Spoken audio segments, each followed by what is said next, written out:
Welcome to the podcast again. Today, I have a very special guest. He is someone who knows organizational culture and what we need in the workplace. I am so happy because this is a topic I love.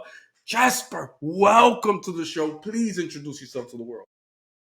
Really, oh my gosh, thank you so much for having me. I'm very excited to join you for today's conversation. So, my name is Jessper Maquindang. I am based in Los Angeles, and I am, as you mentioned, very passionate about the world of company culture. I really enjoy helping leaders and managers build stronger teams. I'll do that through leadership development assessments, team building activities, and coaching.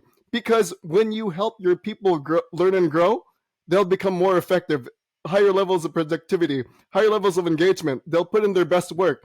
And the end result, just a much better work environment for you and your team. Yeah, and it's so important to everything, right? That's the bottom line, numbers, everything. So, what would you say is the biggest challenge in the workplace right now with the culture of the workplace? Absolutely. As we look at today's world, especially post pandemic, we're seeing remote and hybrid work. And that's really caused a sense of isolation Mm. because years ago it was easy when we were all in person to step out of our office, step out of our cubicle, walk up to your neighbor's desk or office, say, "Julio, hey, just stopping by just to say hello. How are you doing? How's everything going?" Nowadays, it's not the same. When many people are working at home, it's not like they can step out of their office and suddenly talk to a coworker. They can talk to their pets or their spouse, but So, it's you not. get tired of talking to your But spouse. at the same time, it's not necessarily our same work team. So leaders don't have that same opportunity to really step out of their work zone and connect with their people as much as they used to. So you bring up a good point. So yeah, how do you lead in today's world where this is happening? Because I have an agency, but people are still working here. But I do have people that work remotely. Now that you mentioned it, it's very hard to engage them in the culture of the organization or in anything. It's really hard. Sometimes I feel guilty, like, man, did I forget about this person? But it's because they're not there. Your attention is always to the person that's there. So as a leader, how do we engage these people that are virtual? Yes, absolutely. I would say two things. The first thing is embrace intentional leadership. And what I mean by that is really put in the time and effort to lead. So, in the case of remote and hybrid work, it's really making that decision to schedule in more time with your employees, with your staff, any assistants, really giving that space for people to connect because when we're busy in our own work, we tend to forget to even reach out to people. That's right. But when you add something related to connection into your calendar and being intentional about that, again, intentional leadership, that really opens up that opportunity for you to restore that sense of belonging that you have between you and your coworkers. And the second is to reach out more often because, especially in today's world, we're in our own zones. We are busy with the task we're working on, emails, you name it. But when you send text message, phone call, again, email, and letting other people know that you you're there for them, you remember them, you're thinking of them.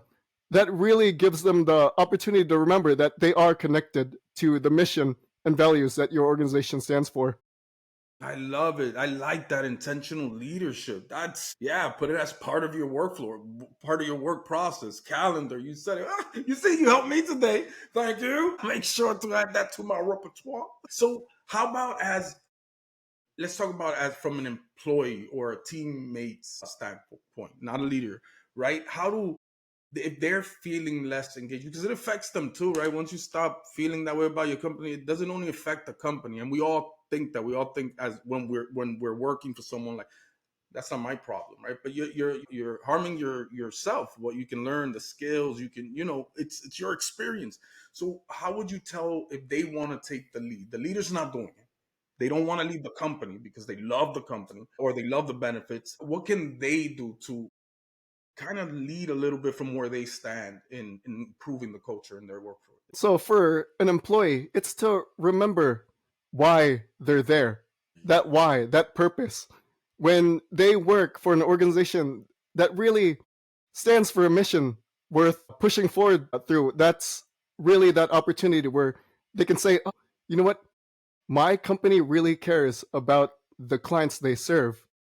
It's really important that what they do connects to what I do. Therefore, what I do has this sense of meaning.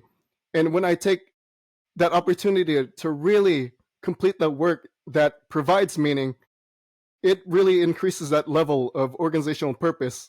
And when that purpose is there, it really motivates the employee to really put their best work forward. And the second thing I would say is opportunities for creativity. Employees always have ideas to share, whether it's a process, structure, program, task. When they're given that space to be creative and innovative, and they use that opportunity to really push new ideas forward, that really inspires them to keep trying new things and experimenting. So it's really having that opportunity to be creative and innovative and using that space to add new ideas to the organization. I love it. Yeah, that why, that purpose. Yeah, I try to put that in it, but it's hard to. Some people, it's hard to explain finding that purpose in the work that you do. It's hard for some people to put that. It's just a job, but if you could find a purpose in it, any job would be the best job you have. So, how That's do right. you I would find that say purpose? for me, for example, the first role I had was in a travel company in the hospitality industry. And what my department did was print guidebooks that provided information so when our clients traveled around the United States, they had an idea of what they could do in the places that they traveled to. And when you look at the day to day work, it was pretty much printing pages and just researching ideas. But when I really realized the idea of how much an impact a mission can have, I reminded my team that this is really an opportunity to help our clients That's right. accomplish their dream because traveling is It's a dream. reaching these dreams that people have for exploring the world. And when you remind your people that they're helping other people accomplish their dreams, that really elevates that sense of purpose. So, really finding that big why and showing that it does make a difference, not just in their lives, but in the lives of others. It's a powerful impact on the workforce when they know like what they're doing, what the impact of what they're doing. And as humans, we get so used to like our everydays, right? Like we get used to waking up in the morning, getting in the car, driving to work, but we don't think about that work. Like, what are we? Who are we serving? What difference is it making in somebody else's life? You know, we might be building lives just by sitting here and entering data for whatever I'm entering.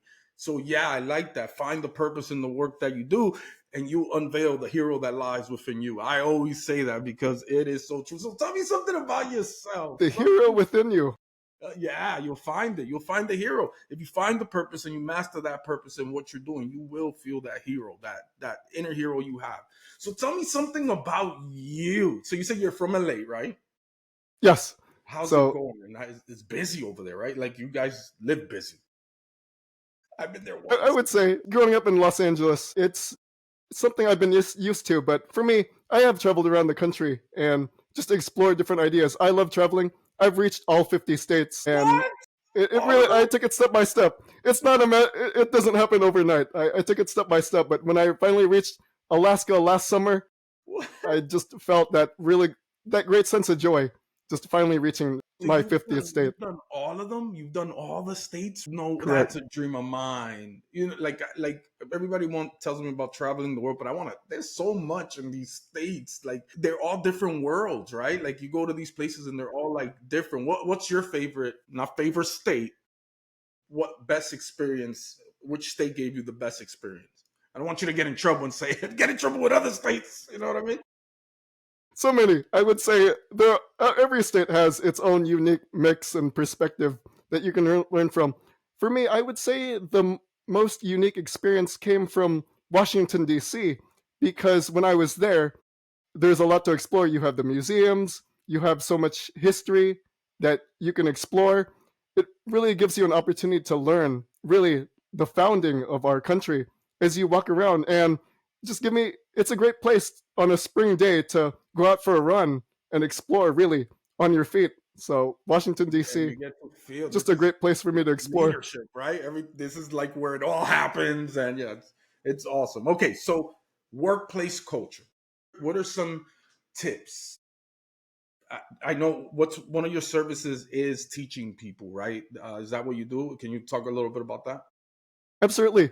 When it comes to leadership development, it's looking at some of the best practices of communication, teamwork, innovation. And when we look at communication, a lot of people think that communication is just talking at each other, expressing your voice and just expressing. But that doesn't lead anywhere. For effective communication to take place, there has to be an end goal in mind, Mhm. because it doesn't help for people to just argue their way through things. But if they realize the result that they're aiming for, they'll have a better idea of what they're communicating about, because people can spend hours just staying stuck on the same page, communicating, long emails just going back and forth, text messages going back and forth, phone calls going back and forth. But if there's a purpose tied to what they're striving for, it'll be easier for them to understand what they're even aiming for in the first place and reach the results that they're trying to get. And then when it comes to teamwork, it's not necessarily those trust falls, high fives, kicking, screaming, running over each other. I mean, they have value. They have value in team building activities, but effective team building is really opening up the space for each member of that team to have a conversation about how they can work together, collaborate in making their project successful. And then the last thing is innovation, and that's really for both the leaders and the rest of the team to have that space to share new ideas. People need to remind each other that yes, it really is okay to fail. Not all 100% of ideas are going to make it. Just like in baseball, no one bats perfect. Yeah, no one bats Yeah, it perfect takes and it 1.0. takes and that's one of the biggest but purpose helps you with that, right? Once you have that clear, like you said, the clear goals, the clear big picture, you can go through those failures. Yeah, that's you could use failure, right? You use it once That's you right. know you're getting there. Touching on communication, I wrote here feedback because that isn't that one of the hardest things in the world of the workplace, right? The leader giving feedback and how the workforce takes it, and the other way around as well, how you take it. So what are some tips on either side or on both sides what that you would give to improve communication in the sector of feedback? Absolutely. There is a way to navigate it. Now, when it comes into the world of feedback, I've realized that the reason a lot of feedback hasn't been effective historically is because people don't like being told what to do. On the other hand, if Guilty. Guilty. the leader and the teammate really opens up the space for them to learn from each other, that's where you'll see real growth. So, for example, a leader, when they're working with a specific challenge, let's say an employee is not catching up with the number of sales calls that she needs to make in a very traditional way, the leader can say, we'll make up a name, Deborah, you're not up to par with the phone calls you're making each day. Now, of course, that type of feedback, in the traditional sense, Deborah could get upset. On the other hand, the leader could say, Deborah, I've noticed your performance isn't where we'd like it to be, but we'd like to learn more about how we can help you be more effective. Is there a reason why? And then Deborah can say, well, yes, my phone system has been really slow. I haven't been able to catch up because the time it takes for everything to reset, I really need it really effort and time that I can put in there. And then when a leader realizes what's going on, that leader can say, Deborah, my apologies, we'll upgrade your system to bring you up to speed to the rest of the team. That way we can see that level of efficiency grow. And again, it's all about learning from each other and giving that space to see how we can help each other between leader and team member. So, that coaching leadership style is actually very effective, right? That's kind of what I'm hearing. Yeah, because in essence, the leader just learned something that could even be broader just by using that approach. Look what it's a system. So now you know where to That's right. improve. So you're telling me if I improve the system, all these people are gonna be more efficient. So yeah, that I love that take on it. As far as let's talk about leadership styles. What do you think? I mentioned coaching leadership. Do you think that is the most effective? Do you think there's something that's even more effective? What's your opinion on that? So there is a type of leadership style that really focuses on that growth and development of other people, where they're saying, Julio, love what you're doing. I want you to continue working on this because I see so much more potential for how far that can go. And then really encouraging that growth as well. Checking in, Julio, I know it's been a month since we checked in. Want to see how you're doing right now. What can I do to support your growth and development in this field? A couple months from now, having that same conversation. So when you get that to that level and you see your progress, you realize it's really making a difference from where you started and where you're headed. I love it. I love the type of leadership you're talking about. Leadership is so important, Yeah. man. So when it comes to just so many leadership styles, I mean, the days of command and control where leaders are just Oh, telling their people what to oh, do, that's not working anymore. I We don't. need to embrace a new type of leadership where employees, staff members, team members, they have that opportunity to take the driver's seat and really have that opportunity to embrace their own growth with the leaders by their side, supporting that so everyone can grow together. I love it. Yeah, it's like you said, that doesn't work anymore. It's over, you know. And what do you why do you think that is though? And I'm just curious because I also interviewed two other leaders, and it's the same tone of we got to change the way we're doing things. That's not working. What do you think changed in our society that no longer is how we respond well? That's right. When we look at command and control, especially historically, when you have one leader just taking charge of everything, there it runs that real risk that what if that leader is wrong? That leader could drive everything to the ground. Yeah. On the other hand, when a leader really opens up that space for everyone to contribute, now everyone is adding another perspective. There, it's pieces of a puzzle that we're all putting together. That's And when right. it's pieces of a puzzle put together and you see what you're working toward, now you have that idea of how you can succeed together instead of just one puzzle piece trying to be the dominant piece and thinking it's the entire puzzle. It's not really going to work anymore.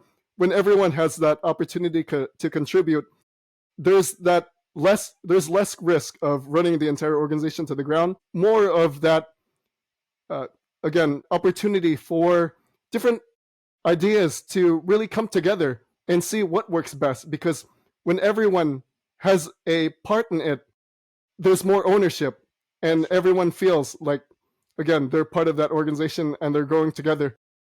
And increases motivation, all of the That's above. right. Yeah, you're right. Productivity, engagement. And people want it. That's the thing about it. They like want to do it. They want to have responsibility in the work that they do. People are taking ownership of it. Where do you think the current climate of leadership is? Do you think it's heading that way? More leaders are wanting to learn this type of leadership. Is it changing? So excellent question. I would say with younger generations and understanding Yes, how young leadership is generation. presented, yes, there is this greater sense of shared leadership where people have an opportunity to express their voice, express their thoughts. That way, when everyone's working together, they know what page they're on and they can bring everyone to the same level. So, command and control, it worked back then because there were certain industries that were just direct. But in today's creative world, where everyone has to think on their feet, think outside the box, and find innovative ways to move forward, it's just becoming much more important for both leaders and all team members to really have conversations to see how they can move forward together. Yeah, young people, huh? They're different. They're different.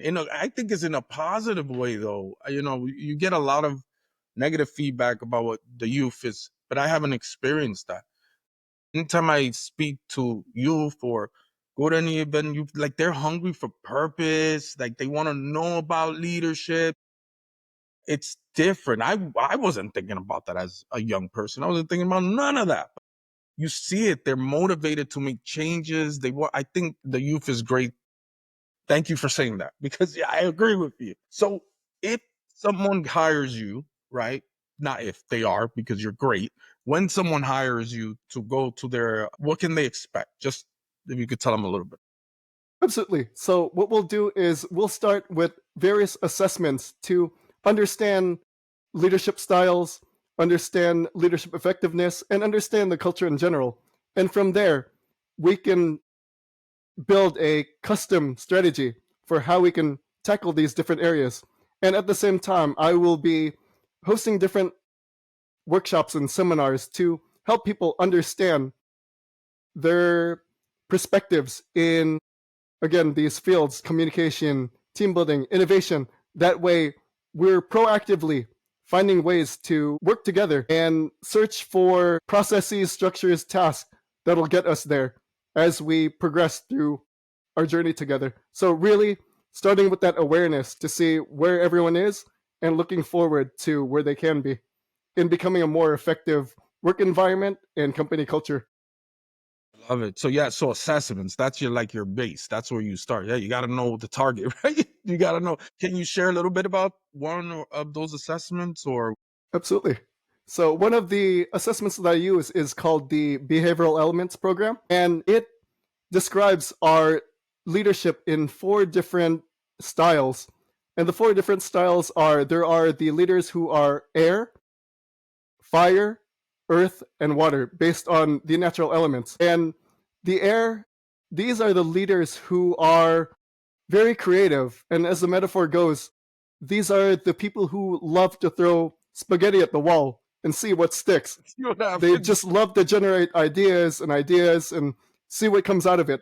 Next, in the assessment for the next behavioral element, we have fire. And these are the leaders who have that competitive drive. You say, hey, Jonathan, I want you to make 500 or 100 sales calls this week. Jonathan will tell you, 100? Really? That's it? I'll make 200. They have that drive. Yeah. They're excited to move forward and push through. Give them a goal, they'll go above and beyond. Next, we have Earth. And these are the leaders who prefer structure and a certain process in place, because when you realize that things are in order and easy to navigate, that just makes life easier. So these are the Earths that prefer that organized layout. And then lastly, water. And these are the leaders who are just absolutely social. They love to connect with people. You give them a meeting and they'll really enjoy just I connecting. love it. Yeah, yeah. So these are the four elements: again, air, fire, earth, and water. And when leaders and team members take this assessment, they'll really get a better understanding and awareness of what drives their behavior. I love the way you did that. I love the air fight. I love it. I saw it. I wanted to ask you what do you mean the element? This is that's pretty cool. you know, let me ask you something. So you're last time we spoke for a couple minutes before, and even here, you're like really passionate about this workplace culture. Absolutely. Why do you think you're so? What is it about it that makes you so passionate? I can really connect it to the first job I had. I remember stepping into the office my first day and realizing that the original team there had already put in their 2 weeks, 2 week notice. So I was pretty much there to step in and fill in and keep the department going. And for those 2 weeks, I mean, I felt the pain of what it's like to have a disengaged team. I felt the pain to have, an unproductive team. And when it all adds together, it really puts a strain on you. And when I had that opportunity to lead a new team, I realized that old way, that's not what I want. Let's change things. Let's make things better. So when I had new people by my side, I really gave them the opportunity, saying, hey, team, what can we do to move forward, make things better? And then we looked throughout all our processes. We were able to cut costs and become more efficient. It was just a much more productive environment. So for me to go from an unproductive team to a productive team, I notice there is a real difference when you really put in the time and effort to build a successful workplace culture. So you saw the results of it and the difference it made in your life when it comes to stress and everything. You're like, oh, I want to keep doing this. Good for you. And how long have you been working with organizational culture? So for me, I would say for culture specifically, about 2 years, but I had been working in leadership development and Got it. professional growth in really helping leaders understand how they can make their leadership style more effective. How about this? A simple question. What is organizational culture, right? Because let's explain it to where someone that's not in leadership or someone can understand what that phrase. So organizational culture is that space where, since people are working together in a work environment, it's those rules, policies, ideas, and beliefs, values, mission, purpose, dreams that shape how the people interact with each other. And then when you're intentional about really forming how those ideas and elements take shape, when you can make it more purpose driven and more positive, when you play around with those elements and really take time to experiment and refine, when you really make a successful organizational culture, again, the people will just feel more motivated, productive, and engaged in the work they do. So, back to organizational culture, it's really those different elements that come together that really shape and inform how people work in a team. I love it. Yeah, that's great. Great explanation. I love it. I love it. And you touched upon you give them more motivation. What kind of impacts if you create a great organizational culture in your organization, right, for your people? What kind of impact does that have on the individual at home? That's an excellent question. I was just thinking about that because in today's conversation, I always hear about work life balance, but I really don't think it's a balance. To me, it's work life integration. Whatever you have at work, you bring that back home, and whatever you have at home, you Yes. bring that to work. It's all integrated. So Right. when we look at workplace culture as an influence to an individual, if you have just a stressful work environment, they're going to take that home and just feel more stressed out. And that spiral could continue where, since they're stressed out at home, they're going to wake up the next morning and bring that stress back to work. And it all builds up in a cycle where they take that stress at work, bring it back home, then from home to work. On the other hand, when you're making it when you're making work fun, exciting, meaningful, purpose driven, and employees feel engaged, then they're going to be productive at Right. work. And then they realize that enthusiasm is within them and they carry that back home and they feel, oh, wow, today was a great day. And then they're going to have healthy conversations with their family. And then since they had those healthy conversations, they'll get up the next morning and they'll feel energized. And then again, that cycle where they get that energy from work, reinforce that energy at home, bring it back to work, where it's a healthy cycle of just positive emotions when people feel that excitement and connection to the work they do.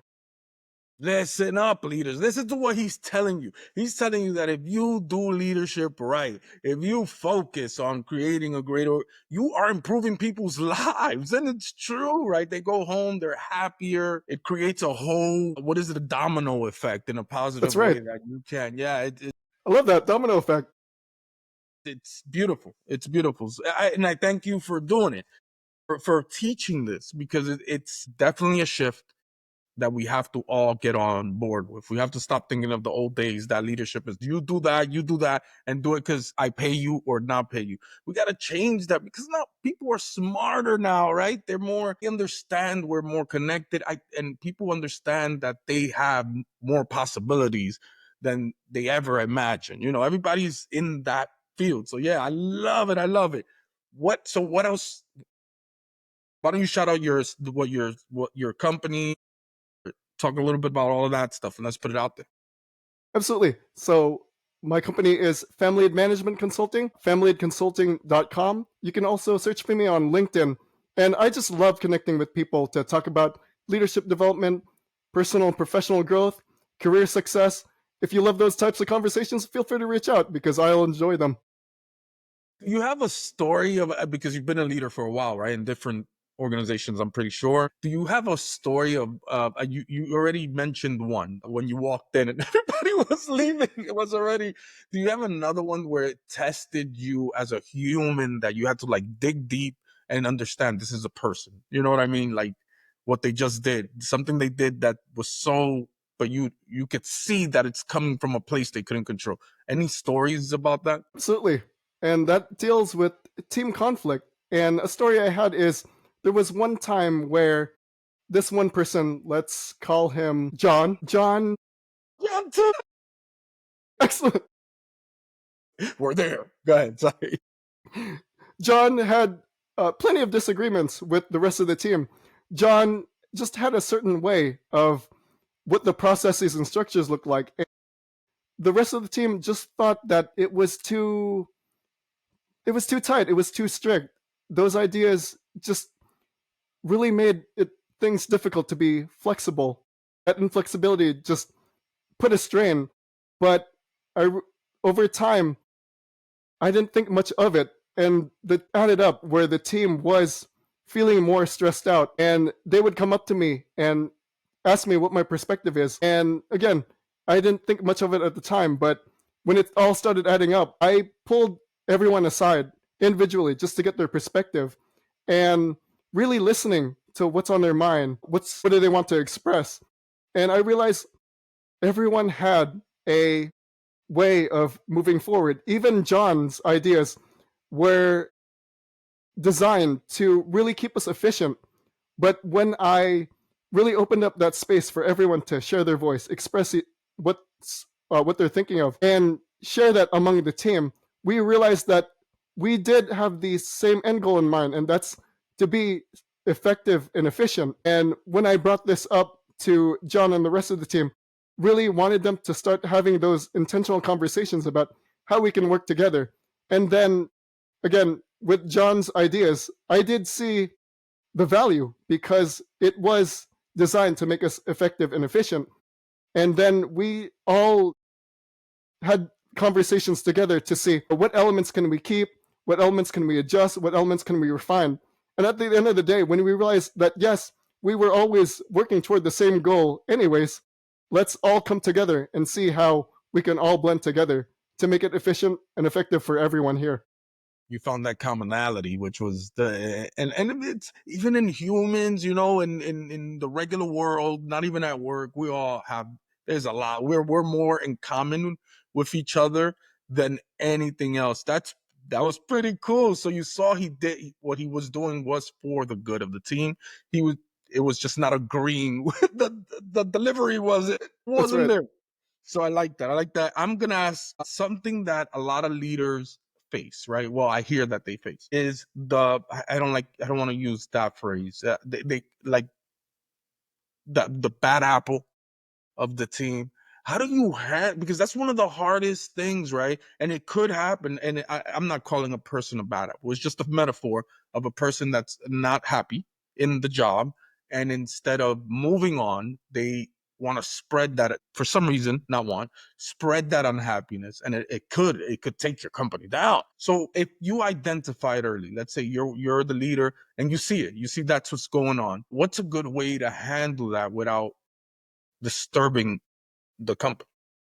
Absolutely. And when you have an employee who is just not engaged, and even to the level of being toxic, yes, as you mentioned, that can spread. What you can do is start having conversations about what's going on, because many times when an employee is not engaged or not productive, maybe they don't have the specific training and skills that relate to the work they do. So you can determine, again, let's use John as example. Poor John, John. John is like in use today. John, it's John's big day today. I'm sorry, John. It's your day. So with metaphorical John, imaginary John, we can say, is there a certain skill that you haven't developed well? Let's see how we can make you more efficient in that. And then another one is perhaps they're dealing with some stresses at home. And again, they're taking that to work. You want to have that conversation with imaginary John and say, John, it looks like you have a lot in your mind.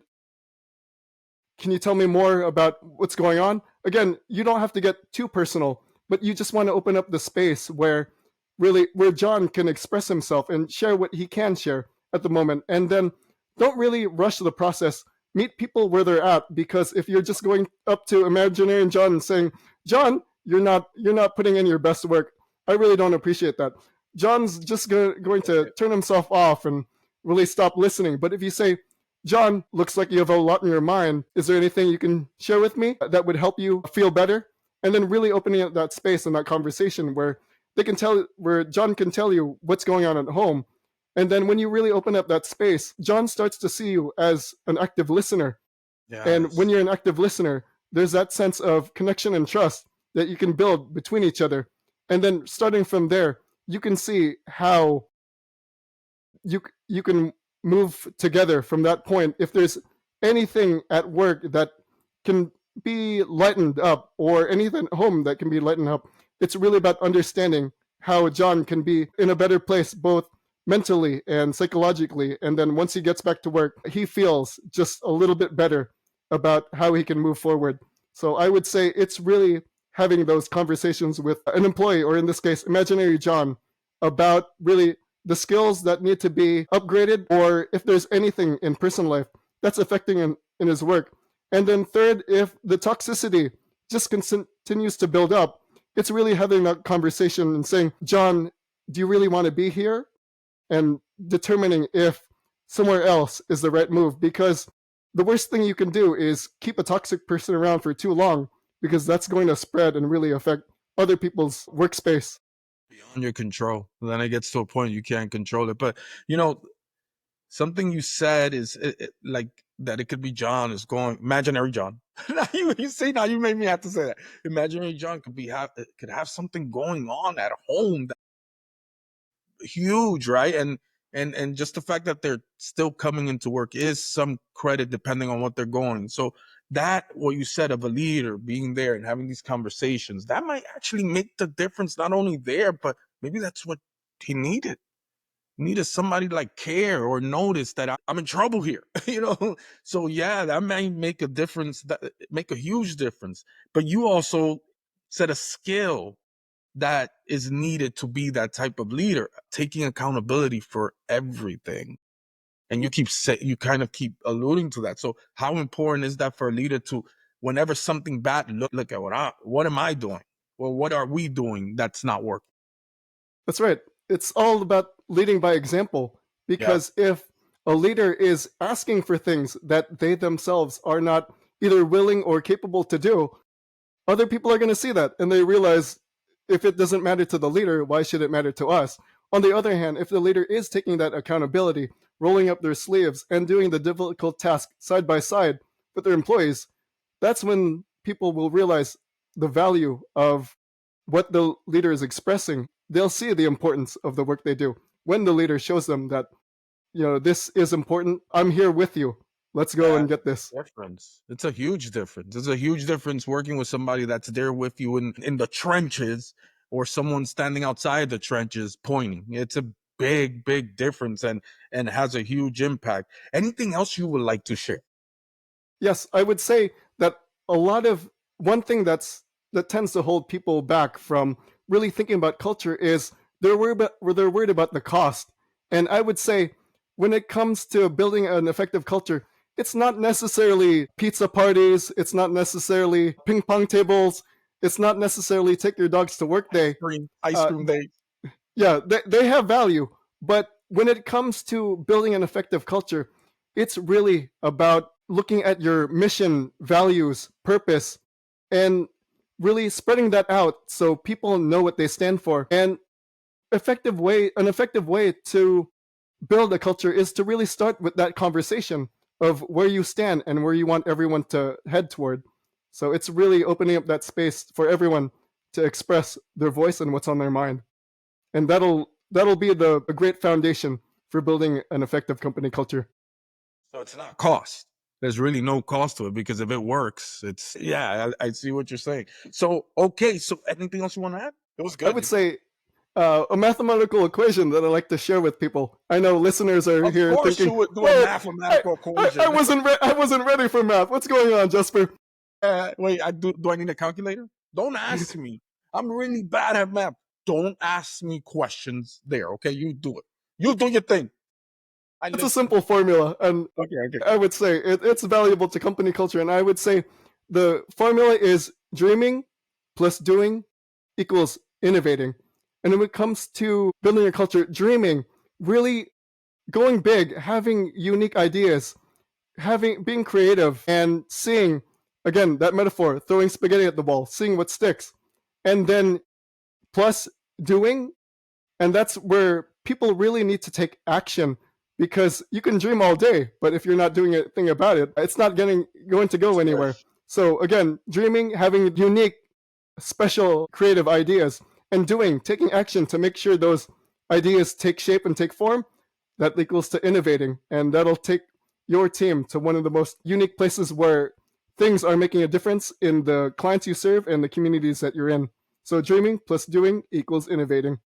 I love that. I thought you were gonna do numbers. That's why you scared me. But that's beautiful. I We, like we that. can we can add numbers. No, We no, can no, throw some no. numbers in No, there. leave it alone. It was beautiful the way it was. Don't change if it ain't broke. So, organizational culture, can this be done in what you're teaching and what you're showing? Can this be done in any type of organization, or are there limits to it? Absolutely, it can be. I know there are certain industries that operate a certain way, but when you really take the basic elements of purpose, values, mission, when people see what they're working toward, that'll give them a greater sense of motivation, productivity, and engagement. So it's really highlighting those elements to see what the big why is in the work they stand for. And I was gonna ask you one last question, but I think you answered in this, but I'll ask it in case anything new comes up. What can a leader do to instill these elements into their organization when they don't have control over the monetary, over what they receive as pay? And let's say it's low. The leader knows that, man, these people are not getting paid what I think they should be, but you have no control. How do you engage these people that are not happy with the money they're making, of course? Absolutely. And it's all about really finding a vision that's motivational, exciting, really means something. Because it's one thing to say in your mission statement, oh, we're going to be number one. What does that mean? There are a lot of places What that are want you to be trying number to say? one. We ain't number one? That's what it comes. Yeah. What are you trying? Yeah, I That's like right. that. But on the other hand, when you have a mission statement that says, we're here to inspire young people to make a difference in their communities, something along those lines, and when people see that, they realize that their work is actually leading to an outcome where they're trying to help young people make a difference in their communities. So it's really finding that inspirational purpose instead of something that you can just put in your wall, like, we're just here to be number one. We're winning. We're winning. If you put something out there that's inspiring and people see that, and when the leader really leads by example and rolls up their sleeve in making that mission come to life, that's when people realize that they're standing for something very important. Yeah, and it works for the new generation very well. There was, I think, I read that for the youth, for today's generation, 73% of them rather make less money and have a purpose filled work, knowing that they're doing something than anything else. That's 73%. That's a huge number. I don't remember where I got it from, but I've seen it a lot, and that's a huge number of, and I see it, right? These young people. I work with young people, and that's what I instill the purpose of what we're doing in my mental health company. I'm showing them, hey, every day there's someone who's making that call, and we're their last call before they give up. The way you answer that phone might change their lives. And doing, I answer the phones with them. I'm on there. I'm the owner, but all day I'm answering phones because I get gratification in the purpose that I'm connecting people to help. And so, yeah, that's a big deal. So instilling that. So what you're saying is all leaders that want to start working this way, the first thing they do, well, they got to call you. That's the first thing they do, right? They got to call you. But look at your vision and your mission, right? That's where it all starts. You've said that a lot, where you got to look at that and make it. You want to talk about that a little bit about That's designing the right. mission? So when leaders or when teams show up to work and go to the day to day and they realize they're just doing the same thing all day. That's not really going to motivate them. But when a leader really takes the time to put resources together to build a mission statement, first off, what's their goal? What are they trying to do?